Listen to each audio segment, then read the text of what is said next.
bueno, excelentísimo señor alcalde, autoridades, en fin, lo que se suele decir, ¿no? Bienvenido y muchas gracias. Estamos muy contentos porque el festival era un reto, sigue siendo un reto. Ayer esto se llenó, hubo muchísimas personas. Por la noche de los baños árabes, a pesar del fresquito y todas esas cosas, pues también estuvo bien. Esperemos que vaya mejorando el fin de semana también. Y sobre todo, los medios de comunicación se están volcando. Ahora mismo está Televisión Española haciendo un reportaje en los baños árabes. Lo ha hecho a mediodía Telecinco. En Canal Sur estuvimos también, en el programa de Juan y Medio. Qué susto el programa de Juan y Medio. Pero lo ven 300 o 400.000 personas y es una maravilla.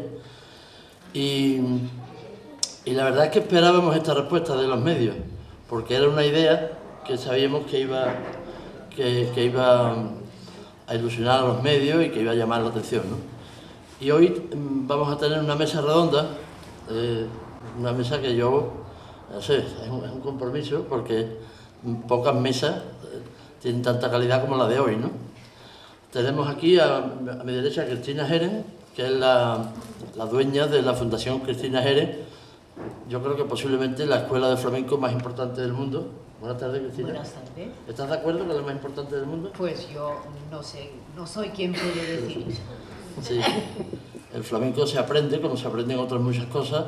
Lo que pasa es que, claro, hay casos perdidos. Por ejemplo, hacerme a mí cantado sería un caso perdido, porque lo intenté y lo tuve que dejar.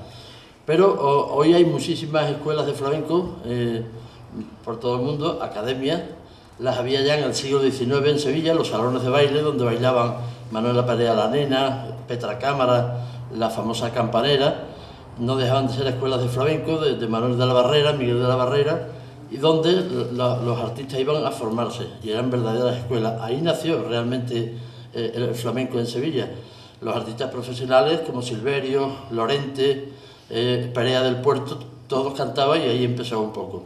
Bueno, entonces por eso queríamos tener aquí una mesa redonda para hablar, como el festival se le dedica a la Fundación Cristina Jerez y se le entregará una distinción a Cristina, que siempre va a llevar ya su nombre. Ojalá el festival dure mucho tiempo y siempre esa distinción, se le dé a quien se le dé, siempre va a llevar el nombre de Cristina Jerez. Tenemos a Manuel Romero, cantador de Pedrera, que también es profesor. Pues se trataba de tener a Cristina y tener a los profesores para que cada uno cuente un poco su experiencia y cómo es eso de enseñar una cosa tan difícil como el flamenco. Emiliano Litti, ¿no? El italiano, guitarrista italiano, es alumno, ha pasado por la academia y viene a contar un poco su experiencia, y que ya se dedica profesionalmente. O sea, llegaste a la fundación sin formación o ya con formación, alguna formación. Bueno, tenía un poquito de formación de lo que era la guitarra, sobre todo la guitarra clásica, en su día en un conservatorio en Italia, y tenía un poquito de, tú sabes, la formación básica de lo que es la guitarra flamenca de concierto, ¿no? De lo que puede ser Sabica o lo que puede ser Niño Ricardo. Por lo que era el acompañamiento al cante, al baile, no tenía absolutamente idea. Vamos, vine a España sin hablar español ni nada. Lo aprendí todo. Muy bien. Luis Aparicio, que no sé por qué, siempre que yo escribía tu nombre en el periódico me ponía en Palacio. Siempre, ¿no? El corrector. Luisa Aparicio es una de las grandes bailadoras del momento, malagueña, que está también de profesora en la fundación. Alguna vez hemos estado asistiendo a alguna de sus clases y también le vamos a preguntar un poco, en fin, la verdad es que ahora contaré alguna anécdota yo en la fundación con Naranjito de Triana o José de la Tomasa sobre lo difícil que es enseñar a alguien que viene de fuera, que no conoce bien los ritmos, el compás, que tiene un desconocimiento y que termina y sale con una formación ya para buscarse la vida, ¿no? Y Pedro Sierra es un gran guitarrista, porque tú naciste en Cataluña, pero te viniste muy pronto aquí. Claro, yo soy un guiri. Tú eres un guiri catalán. Un guiri catalán. Sí. Bueno, él es guitarrista, también profesor, lleva ya mucho tiempo en la fundación, ¿no? Sí, 2007. Desde 2007, son muchos años. Bueno, Cristina, Yo he estado leyendo hoy un poco una biografía tuya, pero como tenemos que ir resumiendo, ¿cuándo descubres el flamenco? Porque yo creo que tienes un poco la influencia de tu padre, que era muy aficionado y te inculcó un poco la afición al flamenco. ¿Y por qué apuestas por el flamenco y no por otra música, por otro arte? Porque eres una mujer que no solo te gusta el flamenco. No, es verdad que me gustan otras músicas, sobre todo las de mi cultura. Me gusta mucho el jazz, el rock, la música popular americana, pero yo creo que la primera vez que vi a este Antonio Ruiz en el escenario en Londres, pues me impactó y me gustó mucho él bailando, además con lo guapo que era, y luego la música siempre me ha afectado, la música flamenca. No sé por qué será, yo creo que tenemos, no sé, es como, no sé, a estas horas no me vienen las palabras, pero cada uno tiene su música un poco, ¿no? Y esta es la mía. Tú naciste en Nueva York. Sí. Donde siempre había muchísimo flamenco en Nueva York, todos los artistas, toda la compañía, pero ya empezaste a ser aficionada allí mismo en Nueva York. No, realmente empezó en Londres porque yo estaba interna ahí y mi padre me sacó para ir a ver a Antonio en el teatro. ¿Y por qué elegiste Sevilla? Pues elegí Sevilla porque es el centro geográfico de Andalucía. Realmente mi hogar está en Granada, pero en fin, estoy muy contenta de estar aquí y es donde hay que estar, yo creo. Y Cristina, cuando llegaste a Sevilla y se empezó a salir en los medios de comunicación que ibas a montar una escuela de flamenco, en Sevilla se piensa un poco que esto hay que llevarlo en la sangre, que esto tiene que venir de tu familia, que es una herencia de los genes. ¿Nos puedes contar algo? ¿Cómo fue recibida la escuela? ¿Te encontraste con problemas? ¿Tuviste toda clase de facilidades por las autoridades o no? En fin, que si te costó trabajo montar la escuela. No tanto, porque yo he tenido unos aliados que fueron Calixto Sánchez, José el de la Tomasa, Milagros Mengíbar, Manolo Franco, gente que realmente entendía lo que yo quería hacer. Y ellos estaban de acuerdo y queríamos sobre todo enseñar un flamenco muy ortodoxo, y porque era un momento en que se estaba introduciendo otro tipo de música flamencada, me gustaría llamarla así porque me molesta mucho cuando se dice flamenco a una cosa que no lo es. Y con ellos, siempre consultando, pues no fue tan difícil. O sea, hubo colaboración. Sí. Te escuché una vez en una entrevista decir que los españoles en general no sabemos lo que tenemos y que no valoramos lo que tenemos. En el flamenco eso es así, ¿no? Hombre, en todo. Todo. En todo, yo creo. Y me gusta, por un lado, me gusta esta falta de chauvinismo, ¿no? La gente crea muchísimo en este país, pero no le da importancia a lo que hace, y eso también tiene su parte bonita. Pero tú en estos años que llevas con la escuela, ¿notas que en Sevilla hay más interés, que le damos más valor al flamenco que hace a lo mejor 25 años? No, para nada. Yo creo que son dos mundos totalmente aparte. Es que por ejemplo, yo no conozco a un solo sevillano que haya ido a un tablao. Ni uno. Es increíble, ¿no? En Madrid, cuando yo vivía ahí en los años 60, pues íbamos a cenar y automáticamente íbamos al tablao después de cenar. Era normal, ¿no? En la época de Zambra, sí, la bruja, Corrada de la Maravilla, ¿no? La época de oro del tablao en Madrid. Aquí los tablaos están de capa caída, ¿no? Ahora parece que están remontando un poquito. Sí. Muy bien. Bueno, Manuel. Manuel es cantador, un buen cantador además, y tiene conocimiento, que eso es importante. Cuando hablamos de qué es ser un buen cantador, no es solo que tenga una voz bonita, o que afine, o que haga malabares con el compás, sino que sepa lo que es el cante, que sepa lo que está cantando y que tenga conocimiento de hablar de las escuelas, de la procedencia, del origen de los palos. Y yo lo he seguido de siempre, o sea, puede ser profesor de cante perfectamente, que no cualquiera está capacitado para ello, porque además de cantar bien, conoce el cante. Y eso hace que los alumnos pues te tengan un respeto, porque imagínate si al profesor no se lo toman en serio, ¿no? Bueno, sí, la verdad que tengo el privilegio primero de que Cristina haya tenido el gusto de tenerme en su academia dando clases, que para mí es no solo ya de haber estado estudiando allí, que para mí fue un lujo poder venirme aquí a Sevilla a estudiar a su academia gracias a una beca que tuve, y por eso llegué aquí. Y después de estudiar y hacerme profesional, porque gracias a la fundación me hice profesional y he podido estar tanto de monitor como ahora de profesor, pues la verdad que para mí es un gusto poder impartir clases desde el conocimiento que yo he aprendido tanto en la fundación como luego posteriormente el estudio personal que he hecho sobre el cante, que es bastante amplio, por el gusto que le tengo al cante y por el amor que le tengo al cante.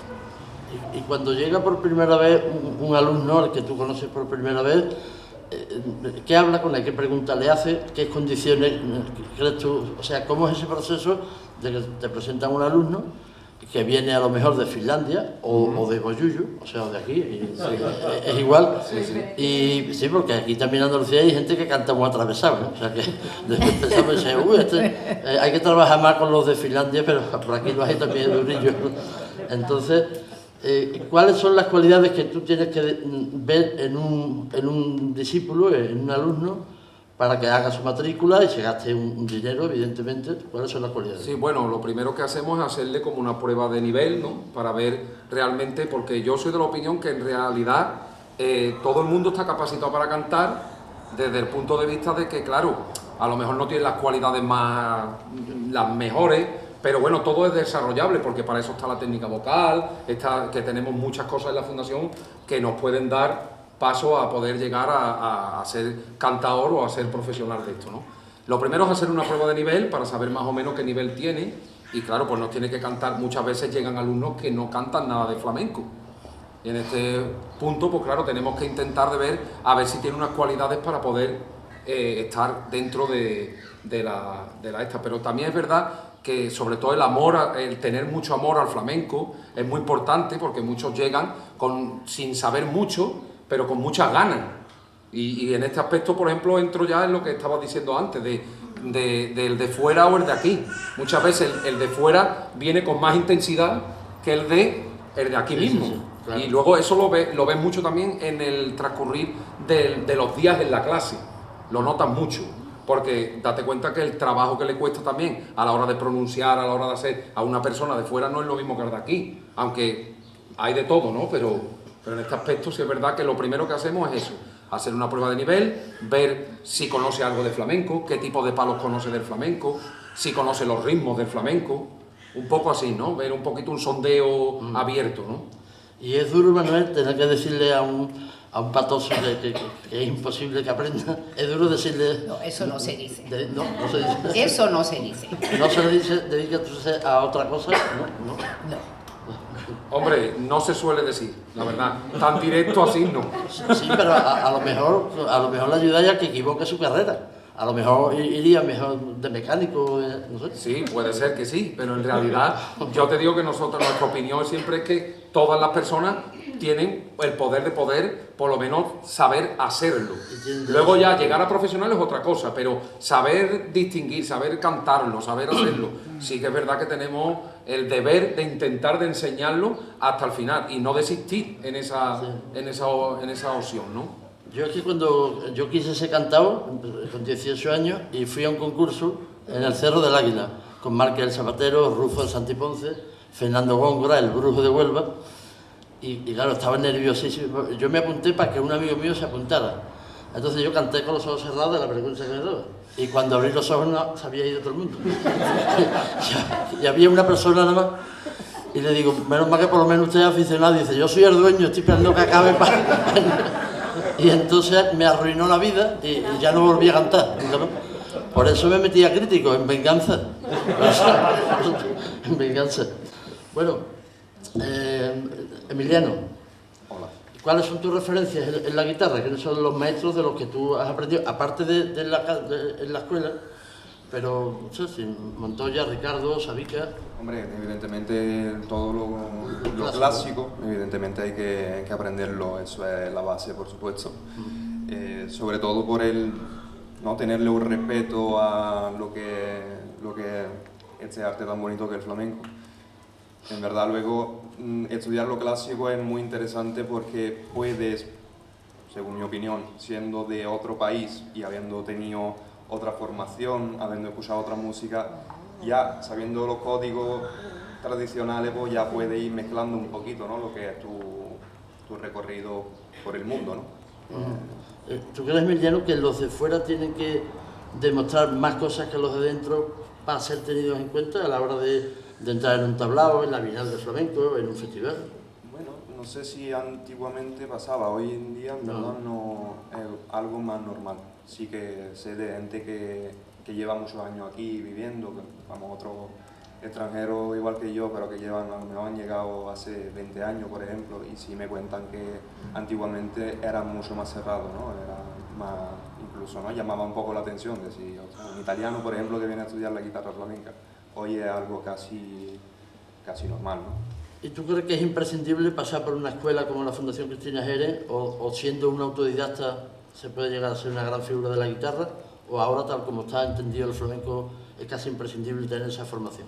Hombre, seguramente pasar por una escuela como la Fundación es muy importante a la hora de ahorrar tiempo a la hora de formarte, porque es una formación muy completa, lo tienen, vamos, todo está estudiado al milímetro, entonces, claro, te ahorra muchos fallos, básicamente te ahorra tiempo, ¿no? Que muchas veces es lo que hay que recuperar, ¿no? Viniendo de fuera, a lo mejor yo me acerqué al flamenco de verdad con 21, 22 años, entonces, claro, tenía que recuperar todo ese push y toda esa práctica que una persona que a lo mejor nació aquí tiene la oportunidad de acercarse antes, ¿no? ¿Y quiénes han sido tus profesores en la Fundación?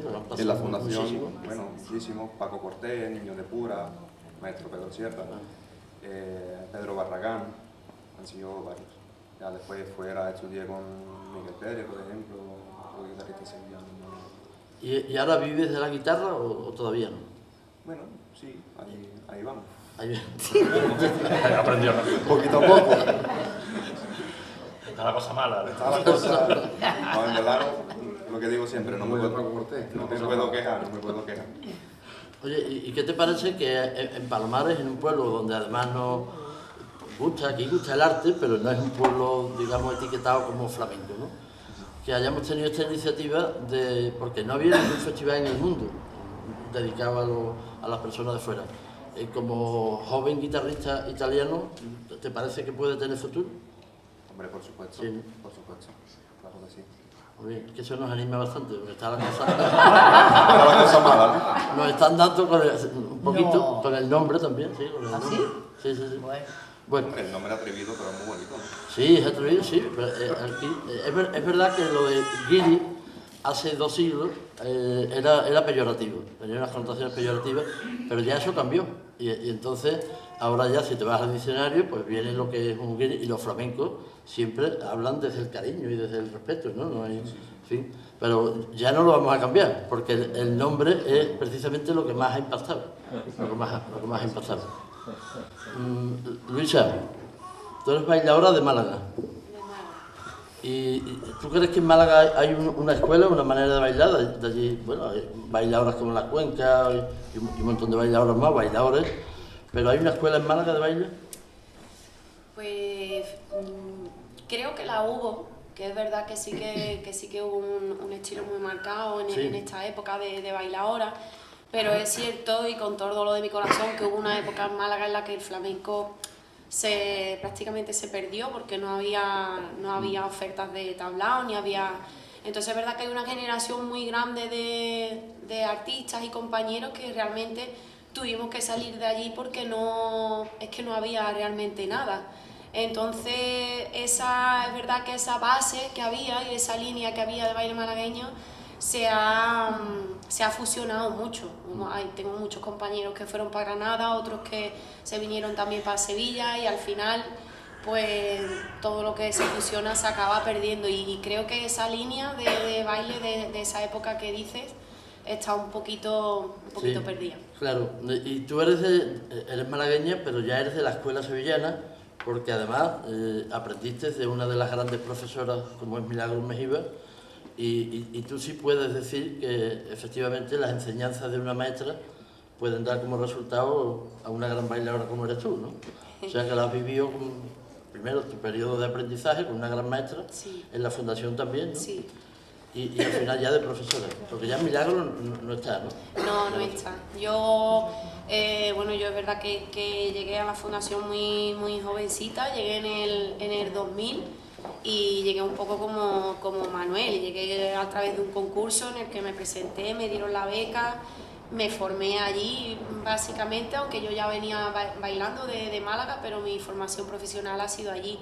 Y bebí de profesores como Milagro, Rafael Campayo, Manolo Soler, Carmen Ledesma, una serie de plantilla que había en ese momento, y bueno, gracias a Cristina y gracias a la fundación pues he ido como evolucionando, y mira, hoy estoy de profesora y llevo más años en esta casa que en la mía propia. Muy bien.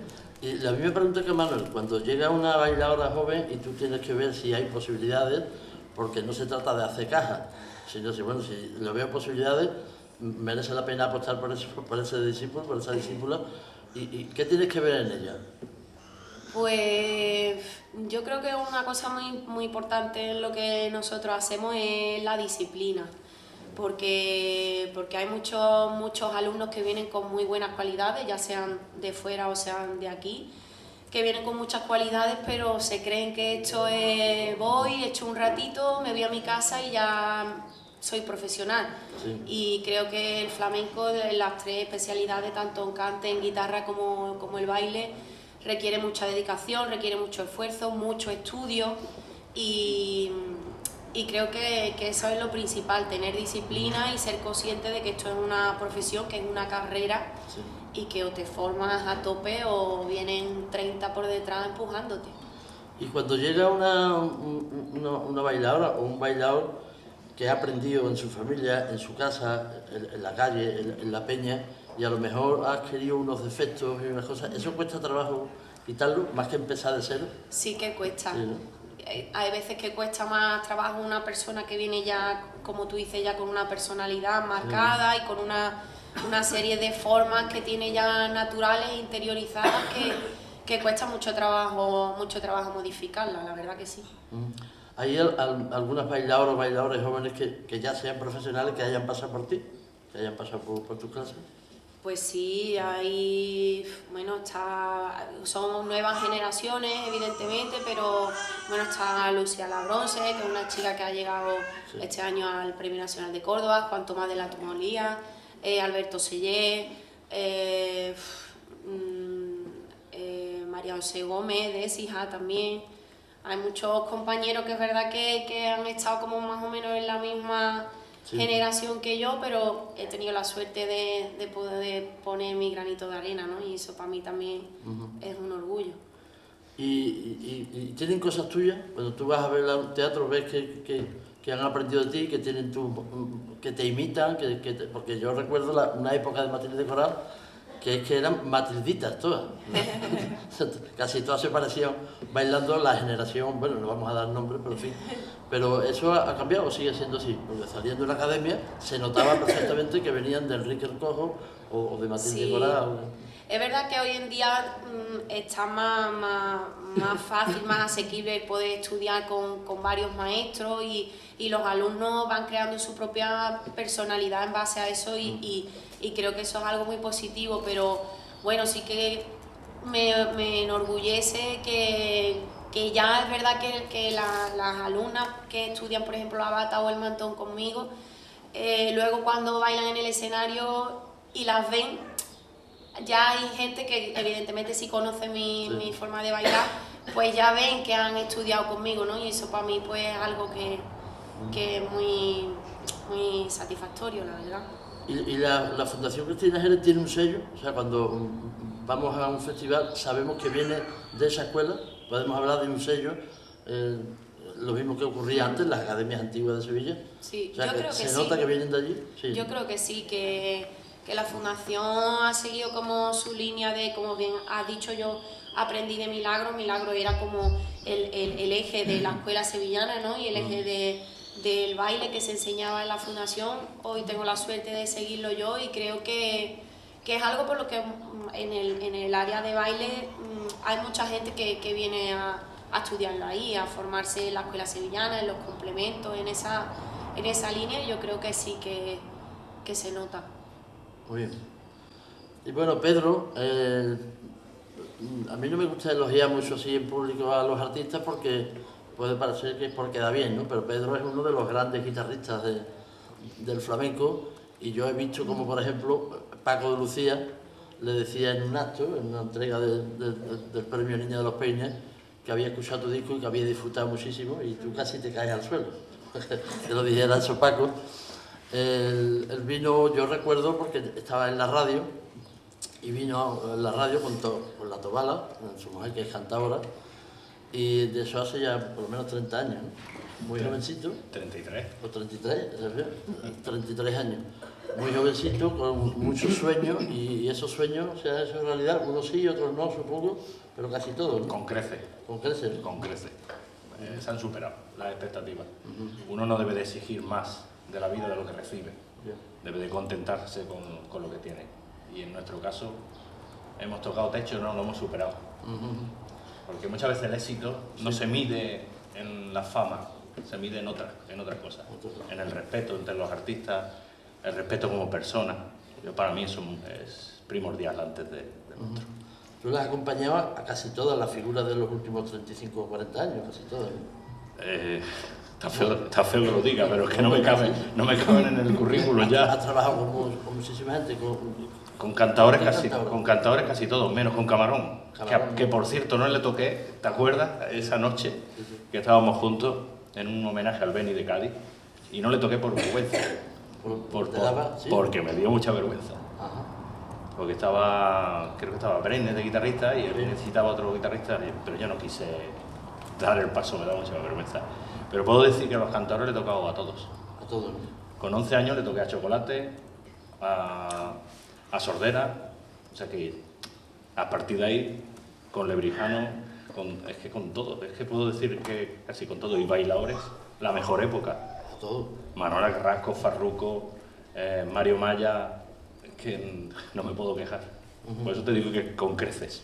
Pero cuando llega un alumno a la fundación y está delante de Pedro Sierra y ve tu bagaje profesional, eso, ahí tienes mucho ganado ya, ¿no? A mí me encanta que ellos aprendan lo que yo tuve que aprender de otra manera.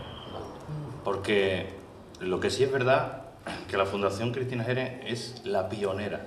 Sí. No ha habido otra escuela con ese esquema de trabajo de 3 años más un cuarto de profesión ya, de dedicarse al profesional. No existe. Yo me acuerdo cuando yo aprendí a tocar, a mí me enseñaba un guitarrista, Remolino, y yo iba y me enseñaba, y ahora me tenía que ir corriendo a estudiar lo que me enseñaba, y eso es lo que había. ¿Cómo lo ponía yo en práctica? Si podía tocar en una peña, pero había mucho ensayo y error. Entonces no había nadie que me dijera, no, ese acorde no es, no, aquí te tienes que esperar. Y claro, todo eso que yo he aprendido, a mí me gusta enseñarlo, pero enseñarlo de verdad. No como se suele decir en nuestro arte de hojana, ¿no? Enseñarlo de verdad, para que en esos 3 años, cuando vayan a tocar en una peña, vayan a tocar en un teatro, ellos sepan lo que tienen que hacer, que se formen como verdaderos profesionales. ¿Y hay mucha diferencia entre los de fuera y los nacionales? En la guitarra, en el cante ya más o menos hemos hablado. Sí, hay mucha diferencia, y te lo voy a decir cuál es. El nacional es más vago. Es más vago, ¿no? Mucho más vago. Y cree además que lo sabe casi todo. No, porque piensa que lo tenemos adquirido y que ya está por la mano, entonces no estudia. Piensa que lo puede recuperar cuanto antes. Claro, el internacional, ¿qué es lo que ocurre? Viene a lo que viene a trabajar.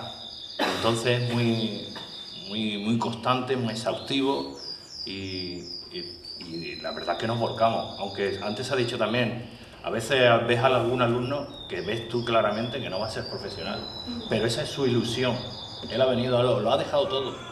No viene de Japón, lo ha dejado todo allí, pero viene aquí y hay que darle lo máximo para que se lleve de nosotros lo más, para que se lleve el flamenco de verdad. ¿Y alguna vez has tenido que decir a alguno que lo tiene complicado? No. Entonces siempre me ha llamado un poco la atención de que cuando alguien llega y quiere ser cantador o guitarrista o bailadora, si veis que no tienes condiciones, ¿qué hacéis? Hombre, es lo que ha dicho también Manuel antes, se parte de una base. Cuando viene alguien, viene con una base. La guitarra no hay problema, casi nunca. ¿Por qué? Porque la guitarra es mundial. La guitarra es un instrumento que lo conocen en todo sitio. Y si sabe tocar un poquito de guitarra, ya sea que eléctrica o guitarra clásica, ya tiene una base. Y con esa base puede ir. Distinto es, a lo mejor, la fuerza, el golpe, pero todo se aprende. Todo se aprende. Lo más complicado, en mi época se daban clases particulares. Y los bailadores y bailadoras aprendían en academias. Eso es lo que había antes. De cante nadie enseñaba a cantar, eso era muy complicado. Los cantadores no enseñaban porque si no le estaba dando sus secretos. Y de hecho los guitarristas, yo llegué un poquito a verlo de pequeño. Todavía esa época en que los guitarristas se daban la vuelta. Entraban en un camerino y se daban la vuelta para que no le viera la falseta. Eso le pasaba a Manolo de Huelva. Tenía lógica porque Diego del Gastor estaba en una ciudad lejana, Niño Ricardo estaba en Sevilla, Sabica estaba en Pamplona, claro, cada uno se había esforzado muchísimo para poder componer todo aquello. Entonces, por esa razón se daban la vuelta. Pero hoy día, con la globalización que hay, con la información que hay, qué absurdo, ¿no? Al revés, hay que enseñarlo todo. Por eso ahora esta escuela ha formado a cantadores, por esa razón. Porque ahora se puede enseñar la técnica vocal, se puede enseñar los cantes desde el principio hasta el final, la música sin corromperse, tales como son. O sea, yo lo digo, es pionera, es la pioneer del flamenco. Para volver a tu pregunta de si se le dice a un alumno que realmente que se dedique a otra cosa, yo creo que hay que respetarles a todos, porque no sabemos por qué están ahí, ni cómo han vivido antes, si han sufrido de algo antes, no conocemos su experiencia. Y seguramente hay gente que se dedica al flamenco porque es una terapia, y lo es. Yo siempre digo que el flamenco debería aparecer en los congresos médicos, porque es una medicina. Y entonces, bueno, pues nunca desanimamos a nadie, porque realmente hay que respetar a todo el mundo. Una escuela de este tipo nunca es un negocio rentable, ¿no? No, yo creo que no, es absolutamente imposible. Si fuera una cosa pública en que realmente no tienen que mirarlo tanto, pues sí, pero nosotros no. Pero, en fin, ahora tenemos la suerte de que tenemos un teatrito y eso nos ayuda bastante.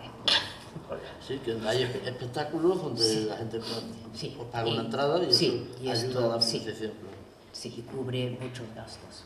Sí, que además tener ese teatro en la calle Pureza es un lujo. Es una maravilla. Es una bombonera.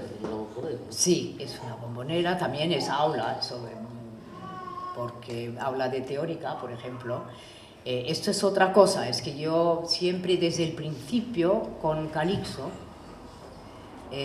decidimos que la clase de teórica era imprescindible, porque si tú no sabes por qué estás bailando por alegrías, permanece una cosa muy superficial y no es interesante. Tú tienes que realmente saber todo lo que ha pasado, quiénes han sido los grandes artistas, qué es lo que cada artista ha aportado. Todo eso lo tienes que hacer. Y cuando va un alumno nuestro a una peña y le dicen canta la soleá de la Cerneta, pues el chico sabe exactamente lo que están diciendo. Esto es fundamental, la teórica. ¿Y en la fundación, en la escuela se da también la teoría? O sea, habla de quién era el planeta, quién era el... Sí, absolutamente, sí. y que es como cuál es su versión de un cierto palo. Bueno, y un gran experto es nuestro Manuel aquí, que te puede cantar todas las versiones de todos los palos. Sí, verdad. Yo te voy a meter un compromiso, Manuel. ¿Tú te imaginas? A ver si no me lo sé. ¿Tú te imaginas que yo soy un guiri que quiero aprender, o guiri o nacional, Sí. y tú me tienes que explicar, marcando un poquito el compás, un estilo prosolear? O sea, ¿cómo lo haría? Un cante del mellizo, de la andonda, Bueno, lo un cante de Alcalá. Lo primero que hacemos es, a la hora de explicar compás, bueno, explicamos, tú sabes, con los números, ¿no? 1, 2, 3, 4, 5, 6, 7, 8, 9, 10, 1, 2, ¿no? Explicamos el compás de la solea en este caso, como estás preguntando la solea, Sí. pero de lo mismo de la seguirilla, que de los tangos, que de la bulería. Pero a la hora de aprender los estilos o por ejemplo de conocer los diferentes estilos, que es lo que acaba de decir Cristina, ¿no? En la clase que damos por la mañana, de diferenciar qué tipos de estilos, qué tipos de formas, el cante de la serneta, el cante de la andonda o el cante de Silverio. Entonces ahí lo que yo personalmente siempre tengo la opinión, y esto lo hablaba mucho con Pepa siempre, que ha sido una Sí. maestra directa mía en este tema, siempre que aunque no sepas cantarlo, tienes que saber la melodía. Es muy importante saber la melodía. Entonces siempre intentamos que cante, aunque sea tarareándolo, aunque no tengas por qué aprenderte la letra, pero sí tener la música en la cabeza, porque es la única manera de poder diferenciar un estilo de otro.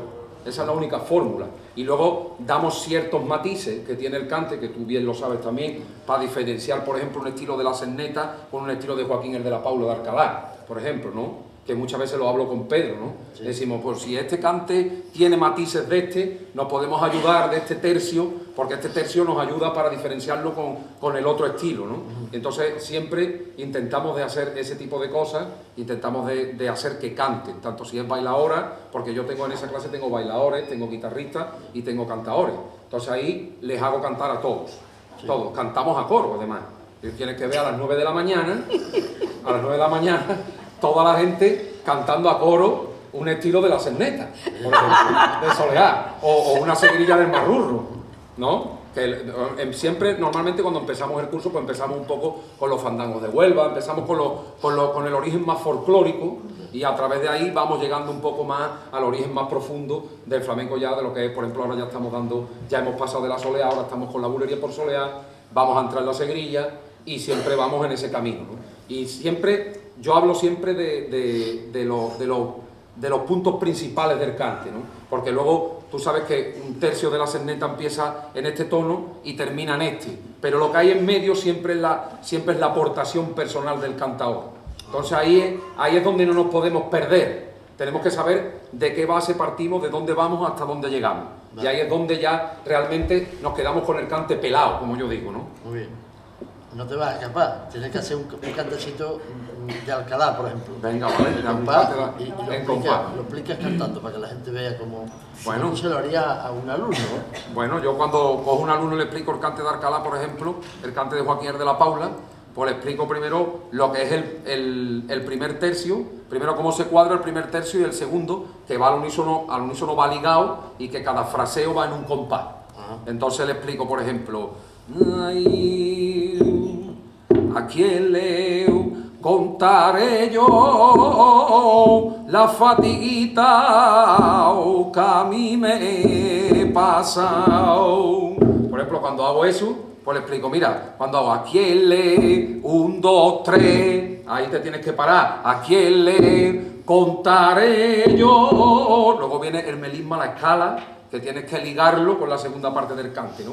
Luego viene la respiración del cante, que es un compás libre donde tú respiras el cante, ¿no? Y vuelves a repetir el tercio 2, como nosotros hablamos, porque nosotros hablamos, cada fraseo lo hablamos por tercio, ¿no? Hablamos entonces, la fatiga que a mí me he pasado, la fatiguita que a mí me he pasado. Y vamos a la segunda parte, se la voy a contar la tierra cuando me estén enterrando, por ejemplo, ¿no? Y le explico siempre que la primera parte, el primer tercio y el segundo, siempre es repetitivo en el siguiente, y luego ya vamos a la segunda parte.